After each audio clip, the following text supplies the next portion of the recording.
अस्सलाम वालेकुम दोस्तों। लो जी दोस्तों, अज असी मौजूद हाँ जी तहसील शकरगढ़, जिला नारोवाल ते इलाका हैगा जी नैना कोट, बिल्कुल बार्डर एरिया जी। पंजाब दा आखिरी एरिया जिहड़ा, इस तो अगे इंडिया दा बार्डर शुरू हो जाता वा। ते इत्थे पंप लगा जी BLDC, शहजाद पंप वालियां दा BLDC लगा वा। और 4 इंची दी नाल आ ते सुबह सुबह का टाइम आ ते पानी तुहाडे सामने देख सकदे तुसीं। बाकी साडे नाल इन्हां दे ओनर मौजूद ने जिन्हां ने लवाया वा, जिमीदार मौजूद ने, इन्हां नाल असीं गलबात करदे हाँ ते और इहदे बारे मुकम्मल जानकारी जिहड़ी दोस्तां नाल असीं शेयर करदे हाँ जी।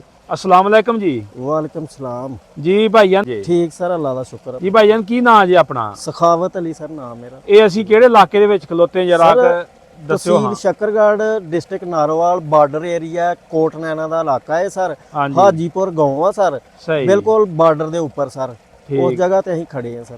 सही। अच्छा, सारा जिहड़ा सिस्टम लगा वा, जी ਇਹਦੇ ਬਾਰੇ ਥੋੜੀ ਜਿਹੀ ਇਨਫੋਰਮੇਸ਼ਨ ਦਿਓ ਵੀ ਇਹਨੂੰ ਲੱਗੇ ਨੂੰ ਕਿੰਨੀ ਦੇਰ ਹੋ ਗਈ ਆ? ਸਰ 1 ਸਾਲ ਪਹਿਲੇ ਲਗਵਾਇਆ ਇਹ BLDC ਮੋਟਰ ਸ਼ਹਜ਼ਾਦ ਵਾਲਿਆਂ ਦੀ ਤੇ ਸਰ ਇਹਦਾ ਬਹੁਤ ਅੱਛਾ ਰਿਜ਼ਲਟ ਹੈ। ਹਾਂਜੀ। ਵੈਸੇ ਤੇ ਓਵਰਆਲ ਜ਼ਿਮੀਂਦਾਰਾਂ ਦੇ ਹਾਲਾਤ ਬਹੁਤ ਟਾਈਟ ਨੇ, ਮਤਲਬ ਫਸਲ ਦਾ ਰੇਟ ਕੋਈ ਨਹੀਂ ਹੈ। ਹਾਂਜੀ। ਤੇ ਜ਼ਿਮੀਂਦਾਰ ਜਿਹੜਾ ਨਾ ਉਹ ਡੀਜ਼ਲ ਵਗੈਰਾ ਯੂਜ਼ ਕਰਨ ਤੋਂ ਜਿਹੜਾ ਨਾ ਉਹ ਆ ਰਹੀ ਹੈ, ਬਹੁਤ ਮੁਸ਼ਕਲ ਹੈ ਉਹਦੇ ਵਾਸਤੇ ਡੀਜ਼ਲ ਐਡਾ ਮਹਿੰਗਾ ਪਰਚੇਜ਼ ਕਰਕੇ ਤੇ ਇਸ ਕੰਮ ਨੂੰ ਕਰਨਾ। ਹਾਂਜੀ। ਮਗਰ ਸ਼ਹਜ਼ਾਦ ਵਾਲੇ ਨੇ ਜਿਹੜੇ BLDC ਪੰਪ ਬ੍ਰਸ਼ਲੈਸ ਮਤਲਬ ਮੁਤਾਰਫ ਕਰਵਾਏ ਨੇ, ਹਾਂਜੀ। ਇਹ ਸਰ ਜ਼ਿਮੀਂਦਾਰ ਵਾਸਤੇ ਇੱਕ ਬਹੁਤ ਵੱਡੀ ਉਮੀਦ ਦੀ ਕਿਰਨ ਆ, ਤਾਂ ਕਿ ਉਹ ਲੋਕਾਂ ਨੂੰ ਫ੍ਰੀ ਪਾਣੀ ਦੀ ਅਵੇਲੇਬਿਲਿਟੀ ਹੋ ਗਈ ਹੈ ਸਰ। ਤੇ ਇਹ ਚੀਜ਼ ਅਸੀਂ ਸਾਰੇ ਦੂਸਰੇ ਲੋਕਾਂ ਨੂੰ ਵੀ ਮਤਲਬ ਆਫਰ ਕਰਨੇ ਆ ਕਿ ਉਹ ਅਲਿਆਸ ਇਲੈਕਟ੍ਰੋਨਿਕਸ ਕੋਟ ਨੈਣਾ ਤੋਂ ਇਸ ਏਰੀਏ ਦੇ ਲੋਕ ਜਿਹੜੇ ਨੇ ਉਹ ਆ ਕੇ ਆਪਣਾ ਸ਼ਹਜ਼ਾਦ ਦਾ ਪੰਪ ਪਰਚੇਜ਼ ਕਰ ਸਕਦੇ ਨੇ। ਸਹੀ।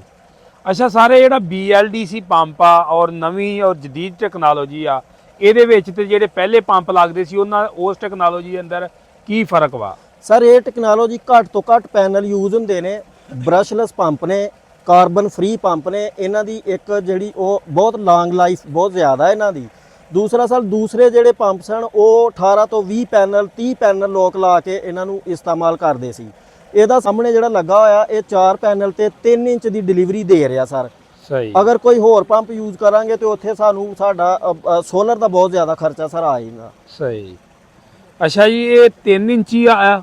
ਹਾਂ ਸਰ, 3 ਇੰਚ ਪਾਣੀ ਹੈ ਸਰ। ਅੱਛਾ, 3 ਇੰਚ ਤੇ ਡਿਲੀਵਰੀ ਕਿੰਨੇ ਇੰਚ ਦੀ ਹੈ? ਡਿਲੀਵਰੀ ਸਰ 3 ਇੰਚ ਆ। ਸਹੀ, ਠੀਕ ਹੋ ਗਿਆ। ਹਾਂਜੀ। ਤੇ ਬਾਕੀ ਜਿਹੜਾ ਇਹ ਪਲੇਟਾਂ ਕਿੰਨੇ ਵਾਟ ਦੀਆਂ ਲੱਗੀਆਂ? ਇਹ ਸਰ ਇਹਨੂੰ 550 ਤੋਂ ਲੈ ਕੇ 585 600 ਵਾਟ ਤੱਕ ਕੋਈ ਵੀ ਪੈਨਲ ਜਿਹੜਾ ਨਾ ਯੂਜ਼ ਕੀਤਾ ਜਾ ਸਕਦਾ, ਉਹਦਾ ਸੇਮ ਰਿਜ਼ਲਟ ਹੋਏਗਾ। ਸਹੀ। ਹਾਂਜੀ। ਅੱਛਾ, ਇਹ ਭਾਈ ਜਿਹੜਾ 3 ਇੰਚੀ ਦਾ ਚੱਲਣ ਡਿਆ ਵਾ, ਇਹ ਪਲੇਟਾਂ ਤੇ ਜਿਹੜੀਆਂ ਘੱਟੋ ਘੱਟ ਕਿੰਨੀਆਂ ਲੱਗ ਸਕਦੀਆਂ ਔਰ ਜ਼ਿਆਦਾ ਤੋਂ ਜ਼ਿਆਦਾ ਕਿੰਨੀਆਂ ਲੱਗ ਸਕਦੀਆਂ? ਸਰ ਇਹਨੂੰ ਮੈਕਸਿਮਮ ਕੰਮ ਤੁਸੀਂ 3 ਪਲੇਟਾਂ ਤੇ ਵੀ ਇਹਨੂੰ ਯੂਜ਼ ਕਰ ਸਕਦੇ ਜੀ। ਸਹੀ। ਹਾਂਜੀ।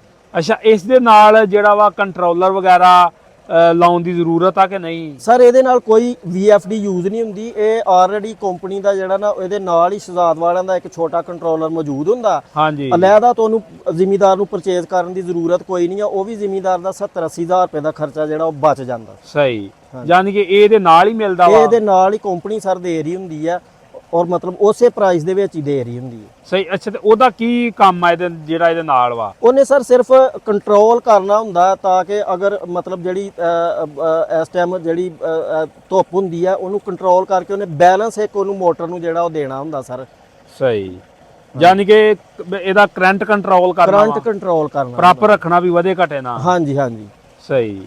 ਤੇ ਬਾਕੀ ਜ਼ਿਮੀਂਦਾਰ ਸਾਡੇ ਨਾਲ ਮੌਜੂਦ ਨੇ ਜਿਨ੍ਹਾਂ ਨੇ ਲਵਾਇਆ ਸੀ, ਉਹਨਾਂ ਨਾਲ ਵੀ ਅਸੀਂ ਗੱਲਬਾਤ ਕਰਦੇ। ਦਿਓ ਜੀ ਮਾਈਕ ਜ਼ਿਮੀਂਦਾਰਾਂ ਨੂੰ, ਔਰ ਜ਼ਿਮੀਂਦਾਰ ਦਾ ਕੀ ਫੀਡਬੈਕ ਆ ਇਹਦੇ ਤੇ, ਇਹ ਕੈਸਾ ਇਹਨਾਂ ਦਾ ਜਿਹੜਾ ਵਾ ਇਹ ਸਿਸਟਮ ਰਿਹਾ, ਕਿਉਂਕਿ ਲੱਗੇ ਨੂੰ 1 ਸਾਲ ਤੇ ਹੋ ਹੀ ਗਿਆ ਵਾ ਤੇ ਜਿਹੜਾ ਵਾ 1 ਸਾਲ। ਸਲਾਮ ਅਲੈਕਮ ਜੀ। ਵਾਲੇਕੁਮ ਸਲਾਮ ਜੀ। ਭਾਈਜਾਨ, ਕੀ ਨਾਂ ਜੀ ਆਪਣਾ? ਫਰਿਆਦ ਅਲੀ ਜੀ। ਤੇ ਇਹ ਕਿਹੜਾ ਇਲਾਕਾ ਜੀ ਆਪਣਾ? ਇਹ ਕੋਟ ਨੈਣਾ ਹਾਜੀਪੁਰ ਗੁਜਰਾ। ਤੇ ਇਹ ਜਿਹੜਾ ਤੁਸੀਂ ਪੰਪ ਲਵਾਇਆ ਕਿੰਨੀ ਦੇਰ ਹੋ ਗਈ ਤੁਹਾਨੂੰ ਲਵਾਏ ਨੂੰ? ਇਹ ਸਾਨੂੰ ਤਕਰੀਬਨ ਸਾਲ ਹੋ ਗਿਆ ਲਾਇਆ ਨੂੰ। ਤੇ ਇਹਦੇ ਤੋਂ ਮੁਤਮਿਨ ਜੇ ਪੂਰੇ ਤੁਸੀਂ? ਇਹ ਤੇ ਇਨਸ਼ਾਅੱਲਾ ਮੁਤਮਿਨ ਕੀ ਜੀ, ਸਾਡਾ ਹੁਣ ਸਰਕਟ ਹੀ ਇਹਦੇ ਤੇ ਆ। ਅੱਛਾ, ਇਹਦੇ ਤੇ ਕਿੰਨੇ ਏਕੜ ਦਾ ਜ਼ਿਮੀਂਦਾਰਾ ਕਰ ਰਹੇ ਜੇ ਤੁਸੀਂ? ਇਹ ਤਕਰੀਬਨ 5 ਏਕੜ ਆ ਜੀ ਤੇ। 5 ਏਕੜ। ਤੇ ਕਿਹੜੀ ਫਸਲ ਇੱਥੇ ਕਾਸ਼ਤ ਕਰ ਰਹੇ ਜੇ ਇਹਦੇ ਤੇ? ਕਣਕ ਮੂੰਜੀ ਕਰ ਰਹੇ ਆ ਤੇ ਸਬਜ਼ੀ ਵਗੈਰਾ ਕਰ ਰਹੇ ਆ। ਸਹੀ ਆ। ਤੇ ਇਹ ਡੇਲੀ ਚਲਾਉਂਦੇ ਜੇ ਕਿ ਜਾਂ ਜਦੋਂ ਜ਼ਰੂਰਤ ਪੈਂਦੀ ਉਦੋਂ ਹੀ? ਨਹੀਂ, ਜ਼ਰੂਰਤ ਦੇ ਮੁਤਾਬਕ ਚਲਾਈਦਾ ਜੀ। ਸਹੀ। ਤੇ ਇਹਦੇ ਜਦੋਂ ਲਵਾਇਆ ਸੀ ਤੁਸੀਂ ਕਿੰਨਾ ਖਰਚਾ ਇਹਦੇ ਤੇ ਉਦੋਂ ਆਇਆ ਸੀ? ਇਹ ਤਕਰੀਬਨ ਉਦੋਂ ਤੇ 2.5 ਲੱਖ ਰੁਪਇਆ ਆਇਆ ਸੀ ਕਿਉਂਕਿ ਪੈਨਲ ਮਹਿੰਗੇ ਸਨ। ਹਾਂਜੀ। ਮੋਟਰਾਂ ਵੀ ਮਹਿੰਗੀਆਂ, ਹੁਣ ਹਰ ਚੀਜ਼ ਸਸਤੀ ਹੋਈ ਆ। ਹਾਂਜੀ। ਤੇ ਹੁਣ ਯਾਰ ਈਜ਼ੀ ਆ। ਇਹ ਪੈਨਲ ਕਿੰਨੇ ਵਾਟ ਦੇ ਲਵਾਏ ਆ ਤੁਸੀਂ? ਇਹ 580 ਵਾਟ ਦਾ। 580 ਵਾਟ ਜਿਹੜਾ ਸਵੇਰ ਜਲਦੀ ਟਾਈਮ ਨਾਲ ਪ੍ਰਾਪਰ ਹੋ ਜਾਂਦਾ, ਸਹੀ। ਪਾਣੀ ਪੂਰਾ ਹੋ ਜਾਂਦਾ, ਸ਼ਾਮ ਤੱਕ ਜਿਹੜਾ ਇਹਨਾਂ ਚੱਲਦਾ ਰਹਿੰਦਾ ਹੈ। ਤੇ ਇਹ ਕਿੰਨੇ ਤੋਂ ਕਿੰਨੇ ਵਜੇ ਤੱਕ ਚੱਲਦਾ ਰਹਿੰਦਾ ਜੇ? ਇਹ ਸਵੇਰ 7 ਵਜੇ ਤੋਂ ਲੈ ਕੇ 5 ਵਜੇ ਤੱਕ। ਸਹੀ। ਤੇ ਕਿੰਨਾ ਕੁ ਦਿਹਾੜੀ ਦੇ ਵਿੱਚ ਇਹ ਰਕਬਾ ਭਰ ਦਿੰਦਾ ਵਾ? ਇਹ ਤਕਰੀਬਨ 2-2.5 ਕਿੱਲੇ ਜਿਹੜਾ ਇਹਨਾਂ ਦਿਹਾੜੀ 'ਚ ਭਰਦਾ। ਇਹ ਨਹੀਂ ਮੂੰਜੀ ਦੇ 2-2.5 ਜਾਂ ਮੂੰਜੀ ਦੇ। ਤੇ ਆਮ ਜਿਹੜਾ ਗੰਦਮ ਜਿੱਦਾਂ ਆਪਾਂ ਕੋਰ ਭਰੀ ਦੀ ਉਹ ਕਿੰਨਾ ਕੁ ਭਰ ਦਿੰਦਾ ਵਾ? ਗੰਦਮ ਦੇ ਤਾਂ ਲੱਗਦਾ ਹੀ ਪਾਣੀ ਇੱਕ ਆ ਤੇ ਉਹ ਵੀ ਤਕਰੀਬਨ 2 ਕਿੱਲਾ 1.5 ਕਿੱਲਾ ਪਹਿਲੀ ਕੱਢ ਜਾਂਦੀ ਹੈ, ਸਹੀ ਕਿਉਂਕਿ ਆ। ਸਰਦੀਆਂ ਵਿੱਚ ਧੁੱਪ ਨਹੀਂ ਨਾ ਹੁੰਦੀ ਐਡੀ। ਹਾਂਜੀ।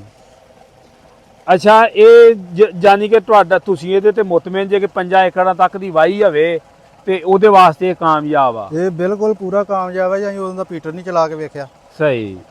ਇਹਦੇ ਤੇ ਕੰਮ ਚੱਲ ਰਿਹਾ। ਤੇ ਫੀਟਰ ਵਾਲਾ ਹੈ ਸਹੀ ਹੈ ਬੋਰ ਤੁਹਾਡਾ ਨਾਲ, ਤੇ ਇਹ ਫੀਟਰ ਫੂਟਰ ਨਹੀਂ ਰੱਖਦੇ?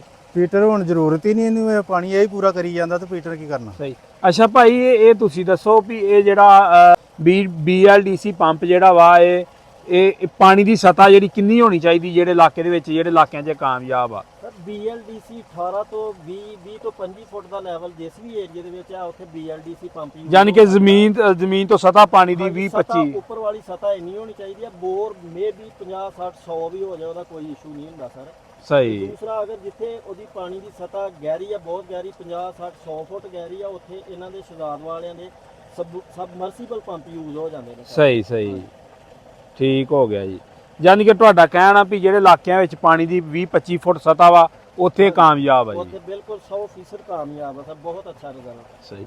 ਲਓ ਜੀ ਦੋਸਤੋ, ਇਹ ਜ਼ਿਮੀਂਦਾਰਾਂ ਦਾ ਫੀਡਬੈਕ ਸੀ ਤੇ ਨਾਲ ਜਿਨ੍ਹਾਂ ਨੇ ਇਹ ਸ਼ਹਿਜ਼ਾਦ ਵਾਲਿਆਂ ਦਾ ਪੰਪ ਫਿੱਟ ਕੀਤਾ ਵਾ ਉਹਨਾਂ ਦਾ ਫੀਡਬੈਕ ਸੀ। ਅਗਰ ਦੋਸਤੋ ਵੀਡੀਓ ਚੰਗੀ ਲੱਗੇ ਤਾਂ ਵੀਡੀਓ ਨੂੰ ਲਾਈਕ ਕਰਨਾ, ਸ਼ੇਅਰ ਕਰਨਾ। ਵੀਡੀਓ ਦੇਖਣ ਦਾ ਸ਼ੁਕਰੀਆ। ਓਕੇ, ਅੱਲਾ ਹਾਫਿਜ਼।